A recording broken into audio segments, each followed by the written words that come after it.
Okay, hello, Composition 3 students.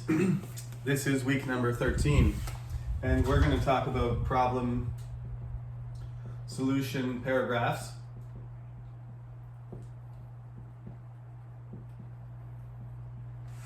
Because problem solution paragraphs are related to our essay topic for this term. As you all know, you're supposed to write about an issue. It's your choice what issue you choose. But you need to narrow it down, as I've been emphasizing in the last few weeks. You're supposed to write 3 to 4 pages, and it's supposed to be organized and closely connected to a specific argument. So let me tell you what the problem is. We all know there are many problems. There are big problems and small problems in our lives. And when it comes to solving these problems, it's very easy to come up with an idea and to say what the problem is. It's much more difficult to come up with a solution that is appealing to more than a few people. You can just look at the pandemic and see all the different countries, all the different strategies, and all the different reactions. You're never going to satisfy everyone. That's not the point. But the more specific, the more detailed the plan that's presented and followed, the better the reaction from the people. Generally, I think Koreans are tired of the pandemic, but not frustrated to the point where they refuse to follow the rules and they're protesting, okay? The vast majority of Korean citizens and of people residing here, like me, are satisfied with the way that the pandemic has been managed. We all know that things change and we have to adapt as we go. So there has to be some flexibility there. But in general, there has been specific instructions and information given by the Ministry of Health, and that's why the Minister of Health has been very popular the last couple of years, right? Nobody really cared about the Minister of Health in any real day-to-day sense until this happened, and then we discovered she's a woman, I believe, if she's the same person who's still running the Ministry of Health, and the precautions and the protocols and the handling of the situation has been largely successful. There's some really bad news that came out a few days ago. November 24th, a new variant was discovered. And it's not my job to pretend that I'm the ambassador of health or anything. I'm just sharing information that I think is really important for you students to recognize. In South Africa, there was a new variant discovered, which is being tested, and it appears as if it's going to be the new dominant strain. So, we have had more problems since we had Delta. Now, the next generation appears to have started to spread. Flights are being canceled from South Africa to other countries to try and stop this variant from spreading, but it's called Omicron. It's kind of annoying how they come up with such cool names, like Delta. It sounds like some sort of military mission, and Omicron sounds like an alien transformer from outer space, but that's what it's called. And I'm not saying you need to be concerned in your daily life, but just be aware that vaccinating and reducing the spread of the virus prevents this kind of evolution. If we don't get the virus under control and it continues like this, we will have Omicron, and then we will have some other crazy thing. It has multiple mutations, so we don't even know if traditional vaccines are going to work. I got AstraZeneca and Pfizer, and Pfizer uses the new mRNA technology, and AstraZeneca is a traditional vaccine, but because of the number of mutations, they're not sure if AstraZeneca is going to be able to provide you with immunity. So, it's bad news right now because we're trying to finish up the semester. This is our last content lecture. Next week is a review, and then on the last Friday of the semester, the 17th, I will finally see all of you in person, and get to say, good morning, welcome to the exam. So, anyway, this is the reason why when you make a statement about a crisis, it has to be specific. If you're just going to talk about it, nothing's going to get done. In the real world, we have these crises. So, like I said, there's no point in talking about something like capitalism.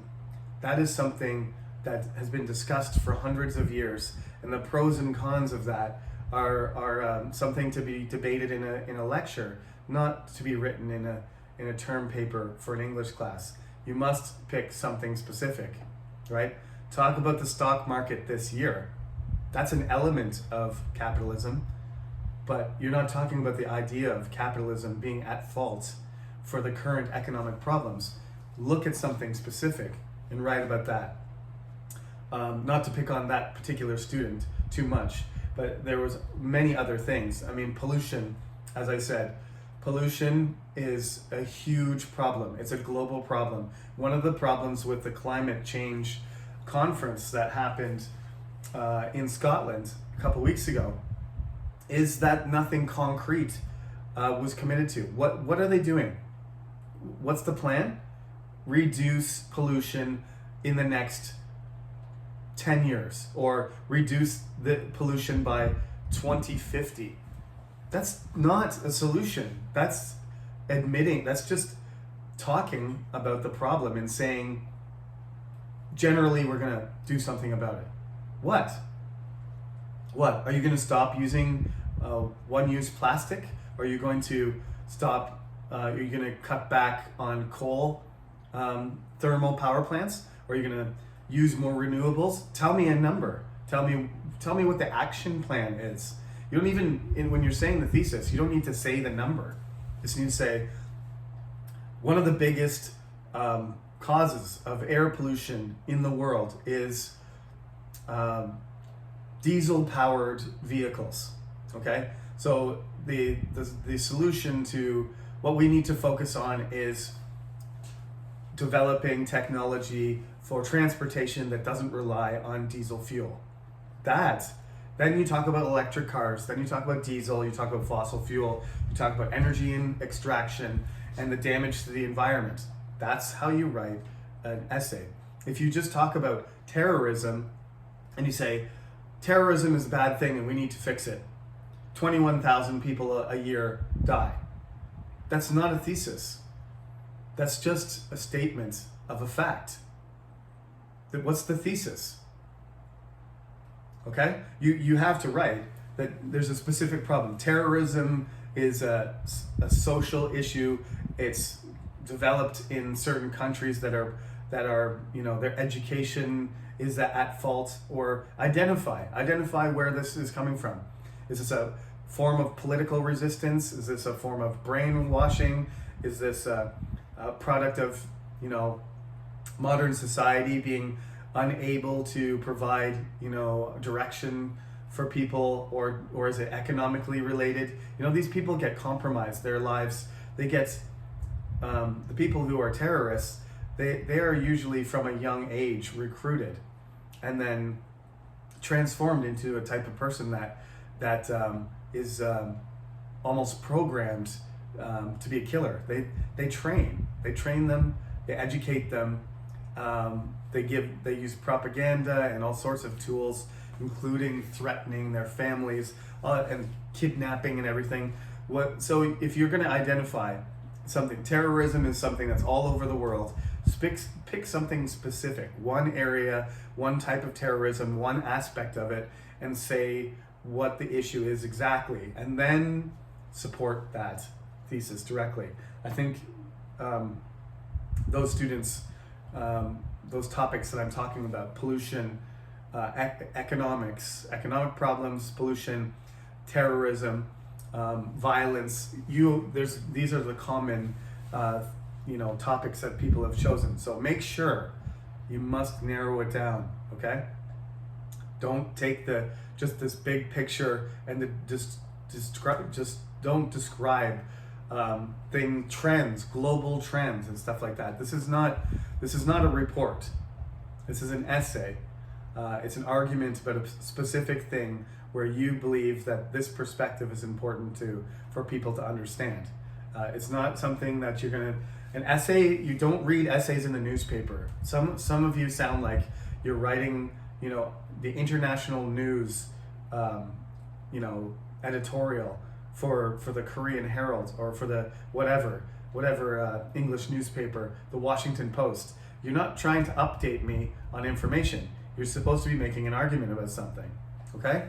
So you still have until the 10th, I believe. So you've got another week and a half in order to work on this. So make sure you start at that point.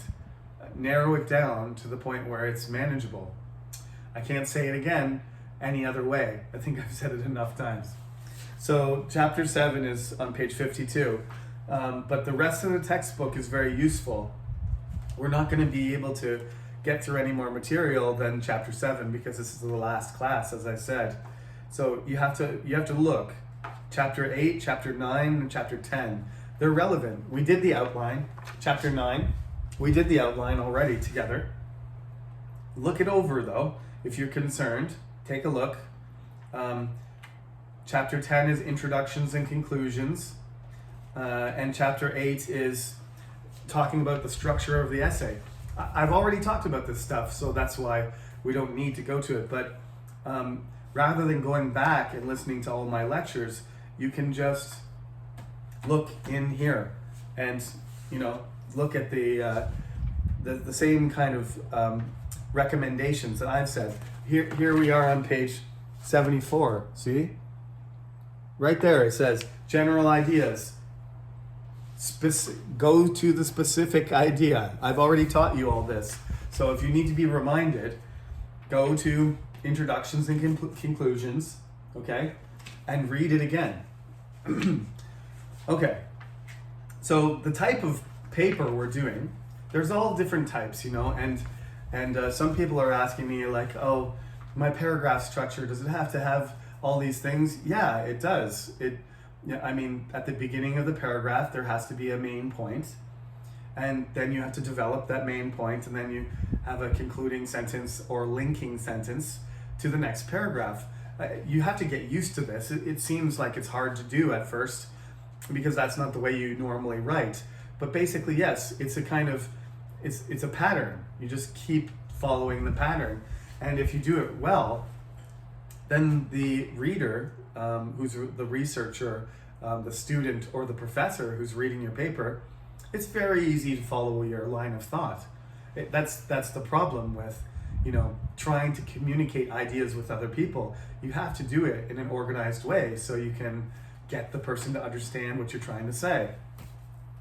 So a problem or solution paragraph is basically the topic that I gave you. You're looking at an issue, right? So this is what it says. Problem solution writing first explains a problem and then proposes one or more solutions to that problem. So you're taking an issue and you don't necessarily have to solve it. I'm not saying that, right? But you do have to propose. It's natural, right? You're just going to say, oh, this is a big problem. You should pay attention to it. No, you're gonna have to come up with some strategy, right? And people in business, once you get a job, sometimes they don't like to use strategy is something that the CEO or the executives or the board decides to. This is the strategy, but at a certain level in the company, things actually have to, you can't just have an idea. That's the CEO's job or the owner's job. Like, I have an idea, I have a vision for this company. Okay, great. And how are we going to make money? How are we going to make a new product? That's what the teams and the managers and the people that are in different departments and divisions do. If you're in Samsung and you just say, well, my idea is we're going to sell more phones than Apple, okay? So what's the strategy? Well, we're going to focus on middle-aged, family type oriented products. Okay, that's the strategy. So what are we going to do? What kind of phone are we going to design? At some point in there, the Samsung people decided somewhere there was an idea. Is like, well, we have a strategy. We need to, make some progress in the market. We want to attract people to our product. And how are we going to get an advantage over the iPhone? Are we going to just try and make similar type products? Are we going to try to lower the price? Are we going to try to change the design? Well, somebody decided that this folding phone would be the major concept, right? But how that folding phone was researched and how it was designed required lots of people to specifically decide how that product was going to be made. So in the same thing, you can say, if there's a problem, there's a big problem, environmental problem, water pollution, air pollution, traffic, death, unemployment, right? If this is the problem, then you need to come up with a strategy and action plan, and that can be your thesis, right? If you're going to say, traffic and air pollution is a significant problem in major cities in Korea. So what we need to do is develop a better transit system that uses cleaner energy. Are you going to use, what's the action plan? Is it going to be bicycles? Is it going to be buses? Is it going to be electric cars? Is it going to be a subway? I think I've been hearing for years that there's supposed to be a light rail that's being built in Daejeon. Where is it?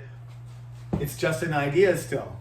It's a strategy. We're going to build a light rail system, and that's going to improve the air quality and the traffic congestion in Daejeon. Well, where is it, guys? Some of the people that are trying to do it, make it built and design it, are the people that are on the ground making it happen. So try and just ground what you're trying to say in some sort of strategy and specific action plan. And then you'll find that you're not just talking about concepts and ideas, because that's not an essay. Yeah, that's for a person for a really important person to say, is like, this is what I want. Like what the presidents say. Like Donald Trump said, make America great again. How? He didn't know how, right? I'm not to criticize Donald Trump, but that's an easy one. But Obama did the same thing. Yes, we can. That was Obama's first slogan when he got elected. Yes, we can. Yes, we can what? Be a great country. It's the same thing. It's the same idea. And lots of people, the specific things that Obama did, some of them were successful, some of them were not. Probably the best thing that Obama did, and the thing he's most proud of, is what we call Obamacare, right? He improved the coverage of the private health insurance system in the United States. I can't even remember what the original name of it was, because the Obamacare nickname took over, and nobody talks about the original title of that program. But it was so successful that Donald Trump tried to kill it multiple times. When he became president, he tried to get rid of it, but it was too popular. Even the Republicans couldn't vote against it, because there were millions and millions of people who benefited. There was lots of people who complained, but they were a small number compared to tens of millions of people who got covered when they couldn't get coverage before. It was political suicide to try and kill the Obamacare system, and he had no replacement for it. So that's the same thing too. You can't, in your paper, you can't just say, okay, air pollution in Daejeon is a big problem, and that's it. You're gonna have to say, well, we're gonna have to take action. And how are you gonna take action? So this is very relevant to the paper that you write. So you do, I'm not saying that you're gonna guarantee a solution to a problem, because even people who are, have huge teams of people and they have a lot more information than we do, aren't able to do that, right? Like when I talk to you about the coronavirus, I'm not telling you that I have a solution. I'm really saying that there's a problem and it's getting worse. And some of the strategies that we are using clearly are working compared to other countries. So if I'm going to make an argument for my paper and say, I'm going to write my paper on Omicron, is we should learn our lesson from what happened when Delta arrived in Korea and be prepared to go into lockdown and to be more careful and to prepare the proper amount of hospital beds for intensive care units. And we should promote vaccination, and we should continue to wear masks, and we should maintain social distancing, and we should have a strategy so that people can move around and that they can go to business, people can run their businesses, even though we're going to have to continue to deal with a health crisis.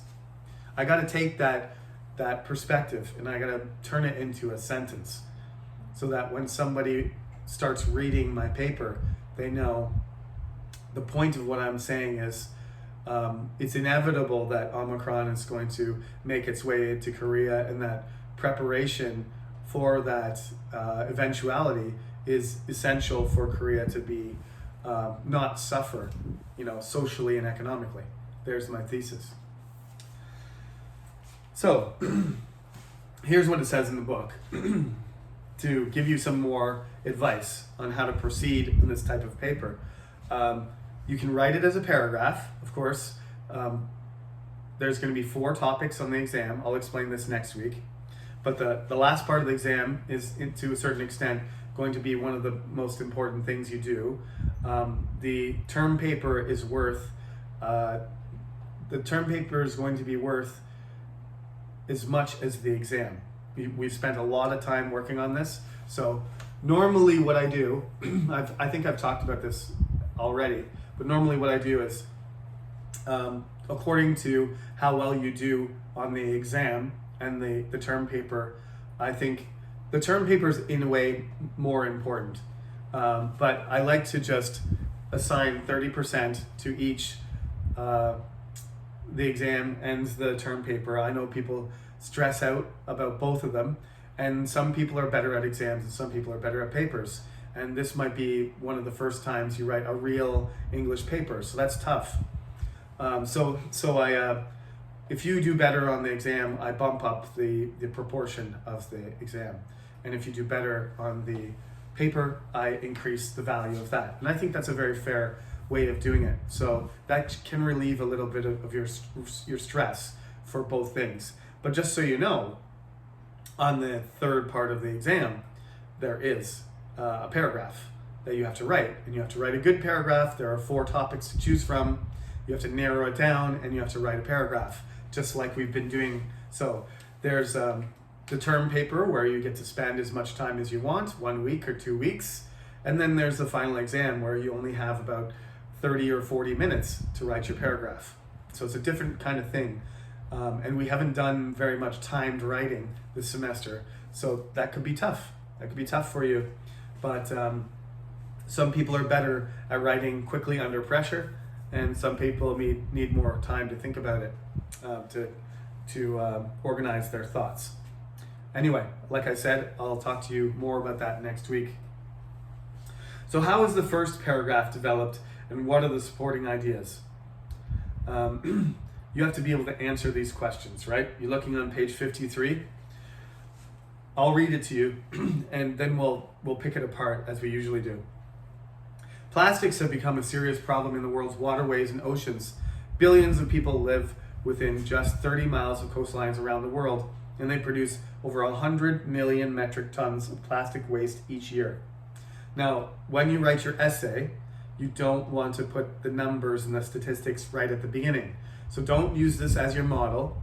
Some people are doing that. The introduction should be a general discussion, and at the end of the introduction should be that specific thesis, just like they show you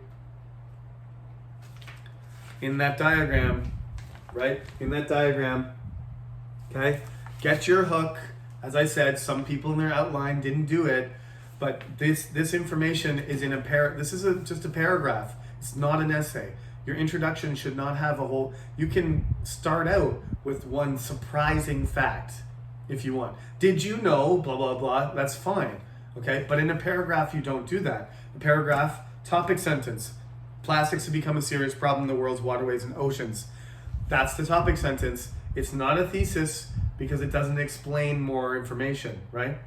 Plastics have become a serious problem in the world's waterways and oceans, which is killing the ocean life, right? The aquatic life is dying, which is going to affect human beings' food source, right? Or it's going to, the water is going to be so contaminated that we won't be able to use it for anything. It'll be unusable water because it'll be polluted to the point where we can't drink it or use it for any purpose. But I think whatever you link it to, you need to link it, if it's a thesis, you need to link it to something. This is just, as I said, a simple paragraph. So that's the topic sentence. They're going to talk about how it's a problem. They immediately start giving information because this is like a body paragraph. This is not an introductory paragraph. Over 8 million metric tons of this plastic go into the waterways and oceans, mainly because people often use plastics such as plastic bags, food containers, straws, and packaging for products just one time, one-use plastic, and throw them away. Some of this plastic waste finds its ways into lakes and rivers, which then lead to the oceans. Once plastic enters the oceans, it does not disintegrate easily, and it has a negative effect on the ocean ecosystems. Sea life is hurt in many ways by this plastic waste. For example, birds, fish, turtles, and sea mammals sometimes digest plastic pieces, mistaking them for food. Or the animals get caught in plastic bags and nets and die. Clearly, if we don't reduce the amount of plastic we use and throw away, our oceans and waterways are going to become more polluted and wildlife will become more negatively affected. Now, the instructions in this, in the book here, are to identify the problem in the first paragraph and to, in the second paragraph, provide options for solving the problem. So here's the solution paragraph. One solution to the problem of plastic waste in our waterways and oceans is to decrease the amount of plastic being used and thrown away every day. One way to use less plastic is simply to reuse things we normally use only once. Just by washing and drying utensils, cups, and even straws, we can use the products again and again. Instead of throwing away plastic bags, we can keep them and use them again. In addition to reusing plastic, we can also substitute non-plastic items for plastic ones. For example, cloth bags are reusable and strong, so they can be used instead of plastic bags to carry groceries and other items. Metal straws are a good substitute for plastic ones because they can be easily washed and reused forever if we follow all these steps. Reusing plastic and using more non-plastic items, we can help solve the problem of too much plastic in our environment. Not bad, not bad. In the solution, there's some strategies there. There's some action plans, right? Those are specific details that you need. If you just talk about something general, you can't provide a solution to pollution. So they talk about ecosystems and they say why it's a problem.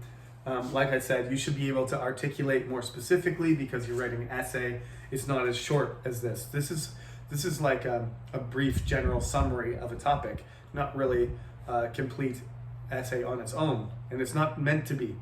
It's just meant to be informative and short. So, first paragraph developed, you pick out the supporting ideas, what do they show? Main idea of the second paragraph is reusable stuff, or replacing, right? Reusing plastic or replacing it with other material. Is there a concluding sentence in the first paragraph? Yes.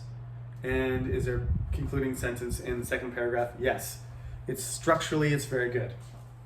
Okay, so then you got other problems there. This is basically what I'm asking you to do for your homework, for your major paper, right?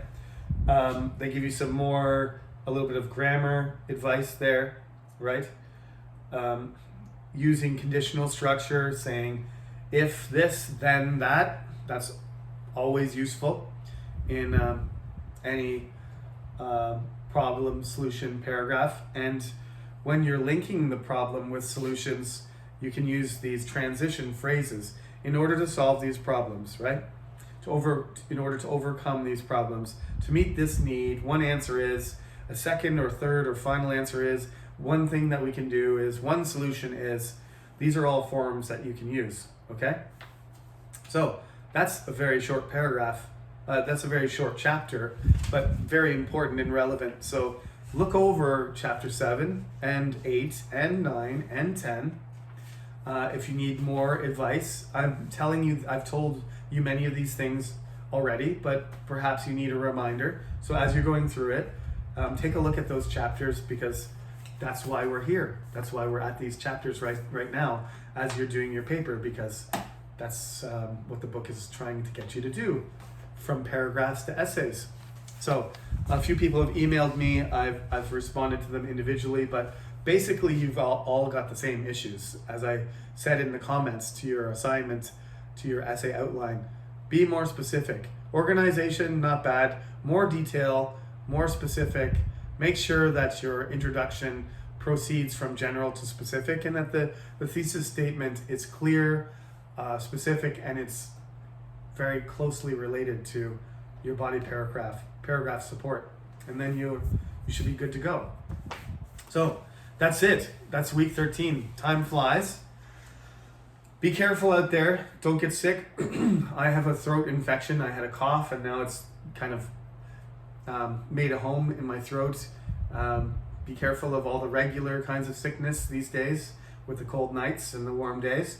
But more importantly, be careful not to get the COVID. And I highly recommend to get vaccinated as soon as you have the opportunity. I know the side effects can be uncomfortable, but you don't want to have the real thing. Side effects are much better than having the real thing, and by getting vaccinated and not getting sick and not spreading it, you're saving other people's lives. So consider that as well. Have a great weekend, and I will see you for the review next Friday for the exam. And good luck on your paper. I know it's always a struggle, but hopefully you'll be satisfied with what you complete and hand in to me. Thank you. Talk to you soon.